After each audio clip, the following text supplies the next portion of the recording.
कलकत्ता नगर निगम का 144 वार्डों का चुनाव था और जैसे कि उम्मीद थी ममता बनर्जी सरकार से वही हुआ।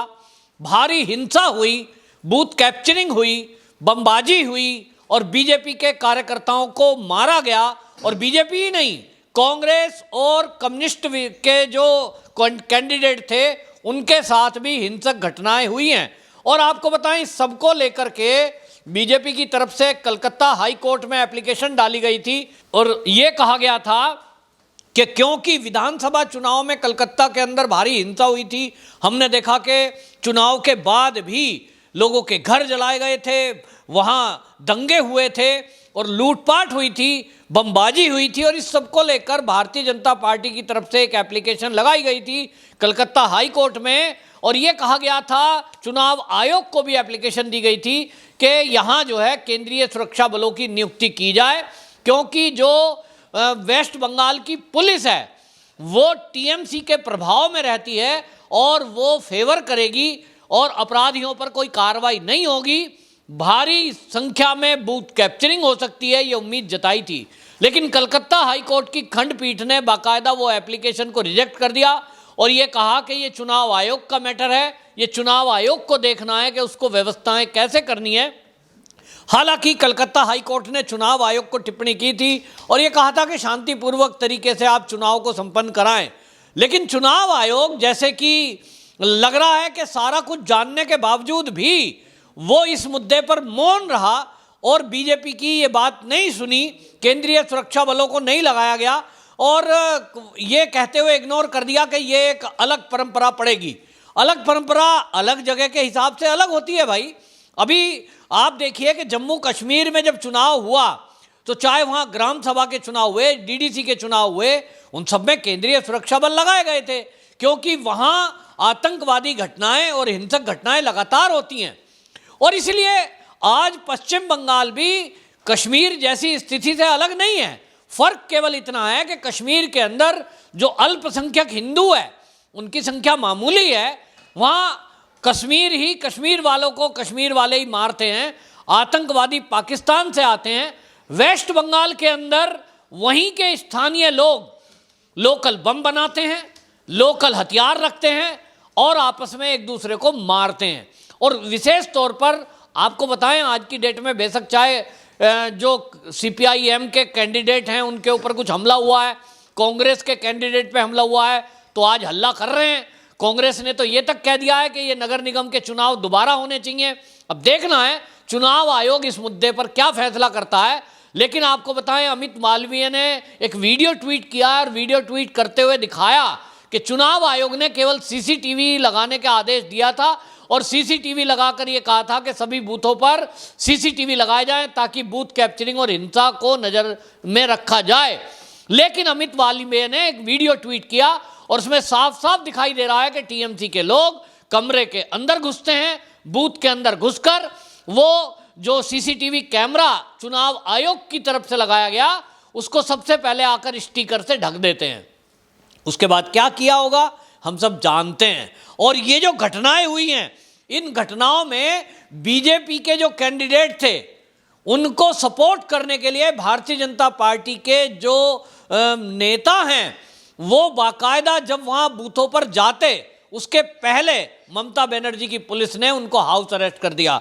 आपको बताएं, साल्ट लेक में भारतीय जनता पार्टी की शुभेंदु अधिकारी के तत्वाधान में उनकी अध्यक्षता में एक मीटिंग की गई थी और ये मीटिंग थी कि चुनाव में किस तरह से हमको जाकर निगरानी रखनी है, बूथ कैप्चरिंग होती है तो क्या करना है। इन सब मुद्दों को लेकर शुभेंदु अधिकारी मीटिंग ले रहे थे और जब ये मीटिंग खत्म हुई सबको गाड़ियों से अपनी अपनी से उस चुनाव के एरिया में जाना था। लेकिन ममता बनर्जी सरकार ने वहां धारा 144 लगाई हुई थी, जहां जहां ये 144 बूथों पर कलकत्ता में, ये कोलकाता के अंदर चुनाव होने थे। कोलकाता का जो नगर निगम का चुनाव था इसकी निगरानी के लिए भारतीय जनता पार्टी के कैंडिडेट ना जा पाए, उनको जाने की अनुमति नहीं थी। ये कह दिया गया प्रशासन की तरफ से कि वहां धारा 144 लगाई गई है और बाहरी आदमी को नहीं जाने दिया जाएगा। लेकिन ये जो भारतीय जनता पार्टी के वेस्ट बंगाल के ही अपने अधिकारी थे, इनको भी ममता बनर्जी पुलिस ने जाने नहीं दिया, इनको हाउस अरेस्ट किया। इन्होंने कंप्लेंट की कि भाई हमारा अधिकार है, हमारे कैंडिडेट कहीं पिट रहा है, कोई बूथ कैप्चरिंग हो रही है और हमको जाना है। तो टीएमसी वाले पूरे बूथों पर घूम रहे हैं, बूथ लूट रहे हैं, लोगों को डरा रहे हैं, धमका रहे हैं, और भारतीय जनता पार्टी के कार्यकर्ताओं को साल्ट लेक में ही रोक दिया गया। ये एक तरफा चुनाव कराने का तरीका है ममता बनर्जी का। भारतीय जनता पार्टी के जो संगठन महासचिव हैं वो बीएल संतोष, उन्होंने कहा कि ममता बनर्जी जिस तरह से बूथ कैप्चरिंग और ये बमबाजी ये यहाँ पश्चिम बंगाल में और कलकत्ता में इन्होंने इस चुनाव में भी की है।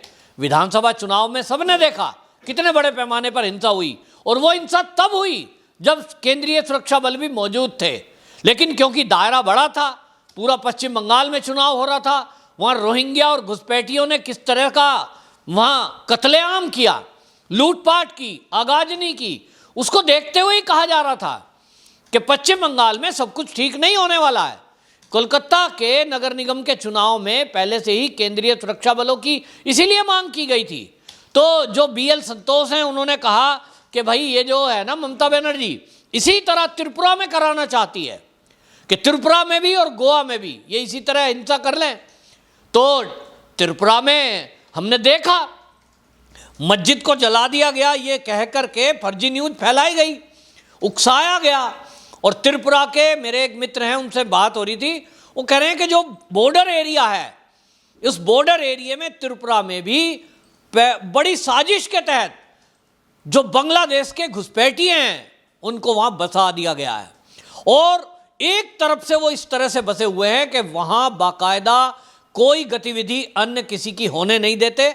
टीएमसी का ही बोलबाला है, क्योंकि टीएमसी उनकी मनपसंद पार्टी है।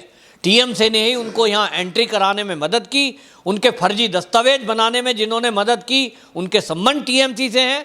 और इसलिए उनको लगता है कि अगर त्रिपुरा हो या असम हो या पश्चिम बंगाल हो, जहाँ जहाँ वो रह रहे हैं उनकी मदद अगर कोई कर सकता है तो वो टीएमसी है। आखिरकार सवाल ये है कि ये टीएमसी रोहिंग्याओं की या बांग्लादेशी घुसपैठियों की मदद क्यों करती है?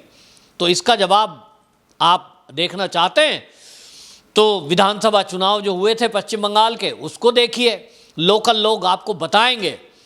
बाहर से नहीं पता लगेगा, किसी मीडिया वाले को नहीं पता लगेगा। कोई बाहर का दिल्ली का मीडिया वाला वहाँ कोई गया है, उसे क्या पता लगेगा ये जो व्यक्ति लुंगी पहन के घूम रहा है ये कौन है, कहाँ का है? सब बंगला बोलते हैं, तो बंगला बोलने वाला उनको लगता है यहीं का रहने वाला है, आई कार्ड उनके पास फर्जी है ही है। लेकिन जो लोकल लोग हैं वो बताते हैं कि यहाँ असल में बड़ी संख्या में, जिनकी संख्या करोड़ों में है, वो पश्चिम बंगाल सरकार की मदद से वहाँ जो लोग एक्टिव हैं, वहाँ जो गिरोह एक्टिव हैं, उन लोगों ने घुसपैठ कराई है। और वो घुसपैठ का मकसद है कि वहाँ इस तरह का बदलाव कर दें ज्योग्राफी में, वहाँ की जनसंख्या में इस तरह का नियंत्रण कर दें कि जहाँ भी वो इकट्ठे होकर बस जाएंगे निश्चित रूप से वहाँ फिर उनकी पसंद का ही कैंडिडेट जीत कर आएगा। और इसीलिए उन्होंने ये काम असम में भी किया। असम का जो तराई वाला एरिया है वहाँ इसी तरह से प्लानिंग के साथ बॉर्डर एरिया में वो बसे हुए हैं, चाहे वो असम हो, फिर पश्चिम बंगाल हो। और त्रिपुरा में जिस तरह की हिंसक घटनाएं हमने देखी तब ध्यान में आया कि ये हो क्या रहा है। तो ममता बनर्जी के टाइम में इन चीज़ों में बढ़ोतरी हुई, और अब जो चुनाव है नाम को चुनाव हो गया कि ठीक है भाई आपने चुनाव कराया, कल को ममता बनर्जी टीएमसी खड़े होकर कहेगी देखिए नगर निगम के चुनाव में भी भारी मत से हम टीएमसी जीत गई है। लेकिन क्या ये असली में चुनाव है?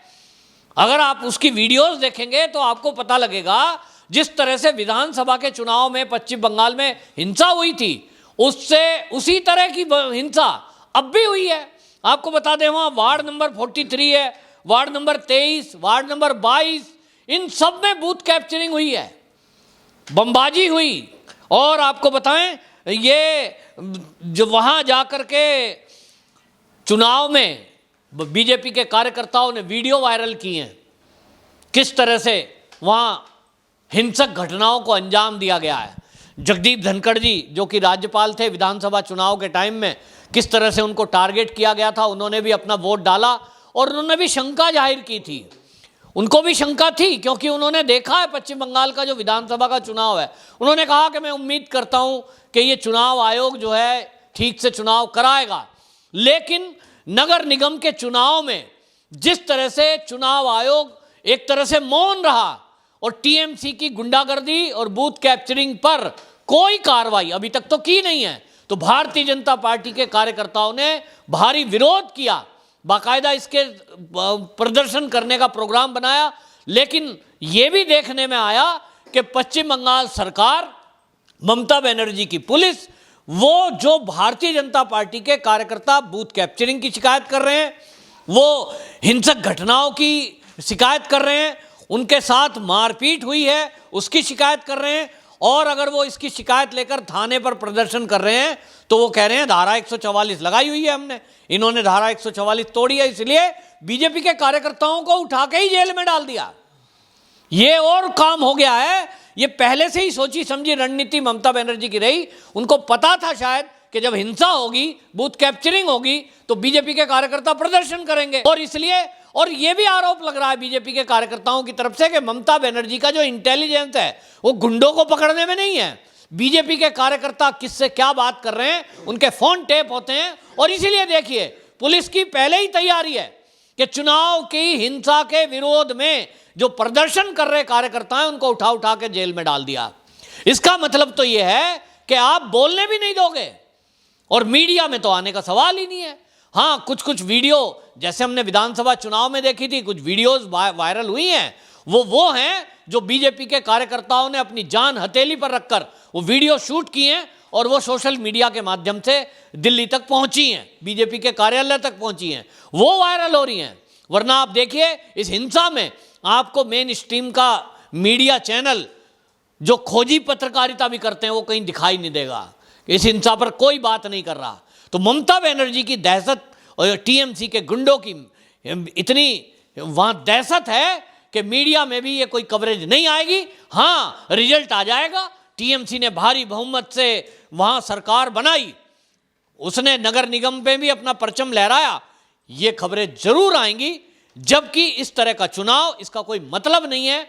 वैसे बीजेपी के कार्यकर्ताओं ने भी मांग की है, लेकिन आपको बता दें ये पहली बार हो रहा है। विधानसभा चुनाव में तो कांग्रेस मौन रही थी, लेकिन अब नगर निगम के चुनाव में, कोलकाता नगर निकाय के चुनाव में ये बाकायदा सीपीएम और कांग्रेस ने भी ये मांग की है कि ये चुनाव दोबारा हो और केंद्रीय सुरक्षा बलों की नियुक्ति हो। अब देखना है कि जो पश्चिम बंगाल का चुनाव आयोग है इस पर क्या फैसला लेता है, या फिर ममता बनर्जी की सरकार की गुंडागर्दी और पुलिस का ये पक्षपातपूर्ण रवैया इसी तरह चलता रहेगा। देखते हैं इस पर क्या फैसला होता है। वंदे मातरम।